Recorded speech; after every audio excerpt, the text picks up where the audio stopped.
100 বছৰ পাৰ হ'ল 5 বছৰৰ মূৰে মূৰে ভাৰতীয় ভাওনা মহোৎসৱ উদযাপন হৈ আহিছে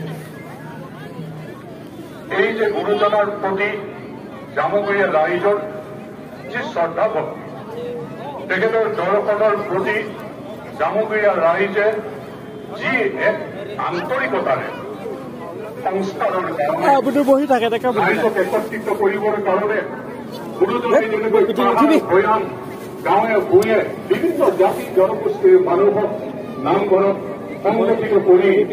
আমাক এখন শক্তিশালী সমাজ দি হৈ গৈছে গীত মাত ভাওনাৰ জৰিয়তে সেই পথেৰে গুৰুজনাৰ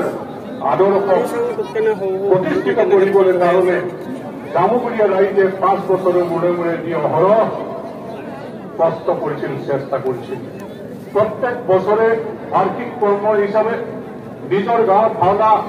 অনুষ্ঠিত কৰিছিল আৰু 5 বছৰৰ মূৰে মূৰে 12 চহৰীয়া কোনোবাই সোধে 12 চহৰীয়া মানে 12খন নেকি 12 মানে অনেক আৰু সংগঠিত হৈ বহু গাঁও একলগ হৈ পেলাই গুৰুজনাৰ সৃষ্টিৰ প্ৰাণ ভাওনা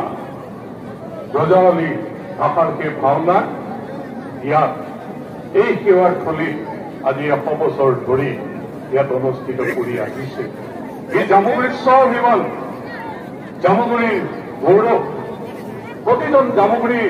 ব্যক্তিৰ গাত 12 ভাওনা হোৱাৰ লগে লগে তেওঁলোকে কিমান আনন্দ উল্লাসৰ মাজেৰে ঐতিহ্য পৰম্পৰা ইয়াৰ নিৰ্মাণ শৈলী বেলেগ আপোনালোকে দেখিছে যে বাঁহ খেৰেৰে ইয়াত কোনো টেণ্ট হাউচৰ কাম নাই ইয়াৰ গাঁৱৰ ৰাইজে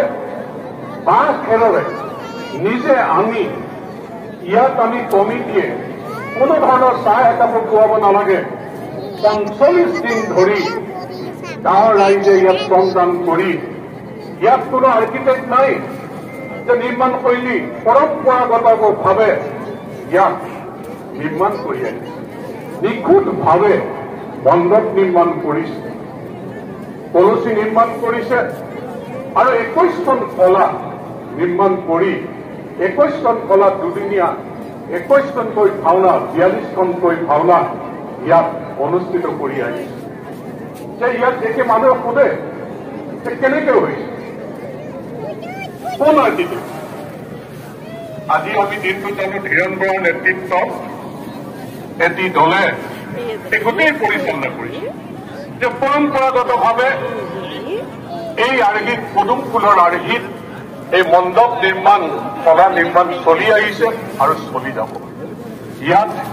নীতি নিয়ম যিখিনি আছে সকলো গুৰুজনাৰ নামত যিখিনি ধৰ্মীয় সংগঠন আছে সকলো ঐক্যবদ্ধ হৈ 12 বৰ্মাৰ ৰীতি নীতি প্ৰস্তুত কৰি শৃংখলাবদ্ধভাৱে গুৰুজনাৰ আদৰ্শক প্ৰতিষ্ঠিত কৰিবৰ কাৰণে নৱপ্ৰজন্মক আকৰ্ষিত কৰিবৰ কাৰণে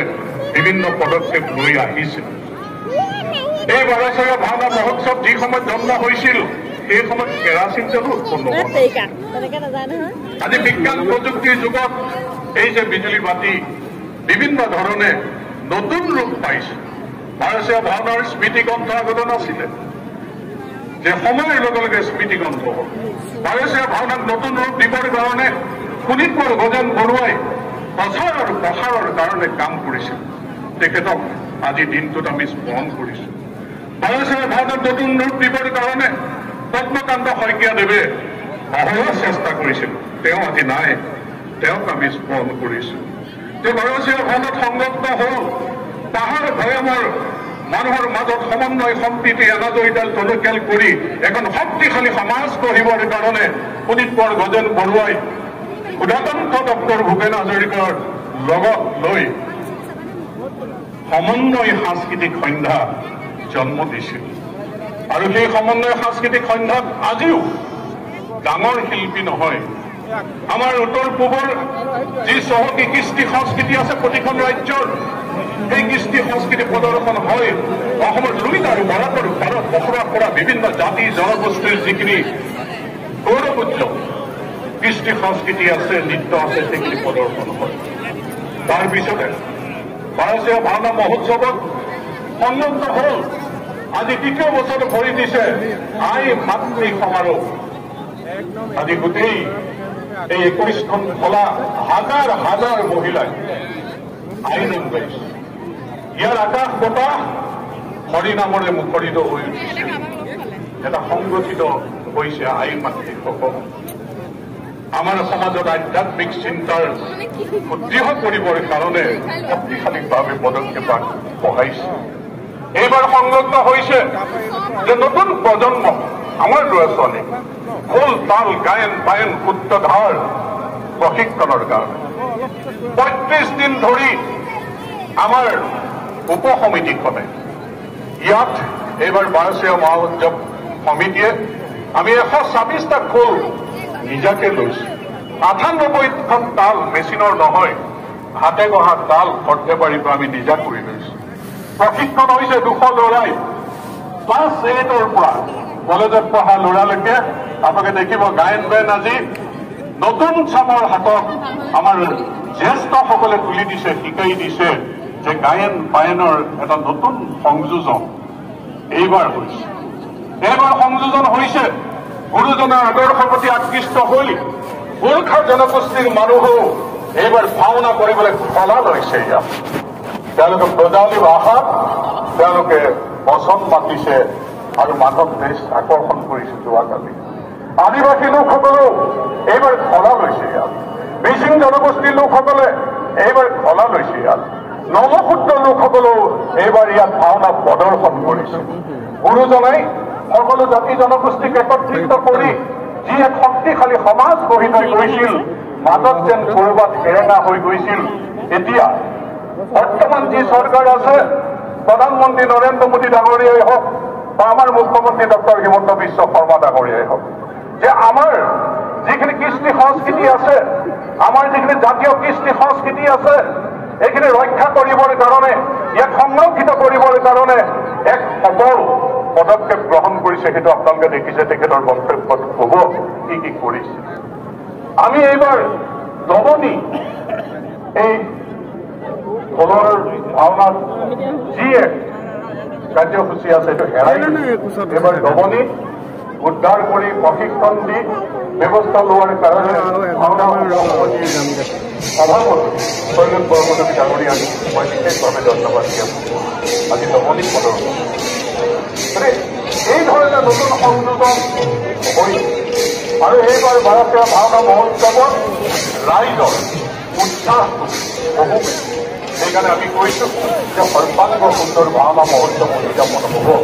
সকলোৱে শৃংখলাবদ্ধভাৱে কাম কৰিছে, দিনে নিশাই কষ্ট কৰিছে। আতিথ্য কৰিবৰ কাৰণে অসমৰ বিভিন্ন প্ৰান্তৰ পৰা অহা মানুহক আতিথ্য কৰিবৰ কাৰণে সকলোৱে মাৰ পাতি থিয় হৈছে। এইবাৰ এইকাৰণেই যে আমাৰ চৰকাৰৰ দিনত আগতে বহু আবেদন দিবলৈ পৰিছিল ভাৰতীয় ভাওনা মহোৎসৱ নিৰ্মাণৰ 18 চনত এই পকামুৰা পথাৰত এই সময় মুখ্যমন্ত্ৰী সৰ্বানন্দ সোণোৱাল ডাঙৰীয়া যেতিয়া ঘোষণা কৰিছিল 40 কোটি টকাৰ প্ৰজেক্ট প্ৰকল্পৰ কথা, কিছু মানুহে বিশ্বাস কৰা নাছিল। কিন্তু আমি গৌৰৱান্বিত, আমাৰ চৰকাৰ গৌৰৱান্বিত। এই 40 কোটি টকাৰ প্ৰকল্প যোৱা কালি কেন্দ্ৰীয় মন্ত্ৰী সৰ্বানন্দ সোণোৱাল ডাঙৰীয়াই নিজ হাতে উন্মোচন আমি পকামুৰা পথাৰখন আজি আমাৰ নিজৰ হ'ল। মুখ্যমন্ত্ৰীৰ দায়িত্ব লৈ ডক্টৰ হিমন্ত বিশ্ব শৰ্মা ডাঙৰীয়া যেতিয়া চতিয়া সমষ্টিলৈ আহিছিল, চতিয়া সমষ্টিত সেই দিনটোত ভাৰতীয় উদযাপন সমিতিয়ে লগ কৰি কৈছিল যে পকামুৰা পথাৰখন যদি নোহোৱা হৈ যায়, পতাদাৰসকলে যদি ঘৰ দুৱাৰ বনাই অন্য কিবা কৰে, তেতিয়াহ'লে ভাৰতীয় ভাওনা পাতিবলৈ কিন্তু আমাৰ সুবিধাৰ পথাৰ নাই। আপুনি বিবেচনা কৰি কিবা এটা কৰিবৰ কাৰণে অনুৰোধ এই দেশত কৈছিল হ'ব, মই কৰিম। আজি মই ধন্যবাদ জনাইছো তেখেতক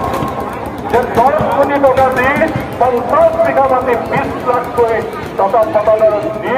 এই মাটি আজিৰ দিনটোত ভাৰতীয় ভাওনা মহোৎসৱ সমিতিৰ নিজৰ মাটি হ'ল, নিজৰ মাটি আমাৰ পতাদাৰ সকলো নিজৰ পিতৃ মাতৃ পূৰ্বপুৰুষে ৰখা মাটি আগবঢ়াই দিয়াৰ ক্ষেত্ৰত যি উদাৰতা দেখালে ভাৰতীয় ভাওনা মহোৎসৱ সমিতিৰ দলটোৰ মই তেওঁলোকৰো কৃতজ্ঞতা জ্ঞাপন কৰিছোঁ যে আমাৰ কৃষ্টি সংস্কৃতি ৰক্ষা কৰিবলৈ জাননে গুৰুজনাই আমাক যি আদৰ্শ দি ধৰি কৰিছে গুৰুজনাই গীত মাত ভাওনাৰ জৰিয়তে বিভিন্ন জাতি জনগোষ্ঠীৰ মানুহৰ মাজত ঐক্য সংহতি সুদৃঢ় কৰি থৈ গৈছে বৰ্তমান আধ্যাত্মিক চিন্তাৰ পৰিৱেশৰ মাজেৰে নতুন প্ৰজন্মকো আগুৱাই নিবৰ কাৰণে ভাৰতীয় ভাওনা মহোৎসৱ সমিতিয়ে যিখিনি পদক্ষেপ লৈছে তাৰ কাৰণে ৰাজ্য চৰকাৰে স্বীকৃতি দিছে প্ৰকল্প দিছে বাতিল কৰি দিছে ভাৰতীয় ভাওনা মহোৎসৱ অকল জামগুৰি নহয় ই ৰাজ্যখনৰ গৌৰৱ যোৱা ভাৰতীয় ভাওনা মহোৎসৱত দেশৰ গৃহমন্ত্ৰী ৰাজনাথ সিংজী আহি এটা স্বীকৃতি দিছে যে গুৰুজনাৰ সৃষ্টিৰ প্ৰাণ ভাওনাক জামুগীয়া ৰাইজে এনেদৰে আগবঢ়াই দিয়াৰ কাৰণে আজি কেন্দ্ৰীয় মন্ত্ৰী ধৰ্মেন্দ্ৰ প্ৰধানজী আহি সেই একেই বাৰ্তা যে কেন্দ্ৰীয় চৰকাৰো সন্মান মৰ্যাদা ভাৰতীয় ভাওনা মহোৎসৱত দিছে আমাৰ যোৱাকালি স্মৃতিগ্ৰন্থৰ উন্মোচক ডাক্তৰ ধ্ৰুৱজ্যোতি বৰা প্ৰাক্তন সভাপতি অসম সাহিত্য সভাৰ তেওঁ বিশ্বৰ ভাৰতীয় ভাওনা সমিতিক স্বীকৃতি দিয়াবৰ কাৰণে যিখিনি ব্যৱস্থা ল'ব লাগে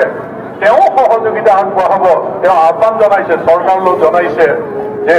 বিশ্বত আচলতে স্বীকৃতি পোৱা ইমান পুৰণা এটা সংগঠন ২২৬ বছৰ হ'ল এই ভাওনা মহোৎসৱৰ ইয়াত স্বীকৃতি মানুহৰ যেনেধৰণে নিৰ্মাণ শৈলী যেনেধৰণে সহযোগিতা যে ইয়াত আচলতে বিশ্বৰ দৰবাৰত এক স্বীকৃতি ল'বৰ কাৰণে পদক্ষেপ আগবঢ়াব লাগে।